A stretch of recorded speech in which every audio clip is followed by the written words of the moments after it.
Sir, Kambala ದಕ್ಷಿಣ ಕನ್ನಡದ ಕ್ರೀಡೆ. ಅದು ದಕ್ಷಿಣ ಕನ್ನಡದಲ್ಲಿ ತುಂಬ ಪ್ರಸಿದ್ಧಿ ಮತ್ತು ಖ್ಯಾತಿ ಗಳಿಸಿರುವಂಥ ಕ್ರೀಡೆ.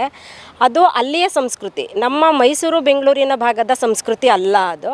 ಸೊ ಆ ಕಾರಣಕ್ಕಾಗಿ ಇಲ್ಲಿ ಬೇಡ ಅನ್ನೋದು ಒಂದು ಪ್ರಮುಖವಾಗಿ. ಅದ್ರ ಬಗ್ಗೆ ಇಲ್ಲಿ ಮೈಸೂರಿಗೆ ಏನಂತ ಒಲವಿಲ್ಲ, ಹಂಗಂತ ತಿರಸ್ಕಾರ ಇದೆ ಅಂತಲೂ ಅಲ್ಲ, ಒಲವಿಲ್ಲ. ಜೊತೆಗೆ ಅದರಲ್ಲೂ ದಸರಾ ಟೈಮಲ್ಲಿ ಮಾಡೋದು ಅದಂತೂ ತುಂಬ ಅರ್ಥಹೀನ ಅನ್ನಿಸ್ತಾ ಇದೆ. ಯಾಕಂದರೆ ದಸರಾ ಅಂದರೆ ದಸರಾಕ್ಕೆ ತನ್ನದೇ ಆದ ಒಂದು ವೈಶಿಷ್ಟ್ಯ, ಪರಂಪರೆ, ಇತಿಹಾಸ ಎಲ್ಲ ಇದೆ.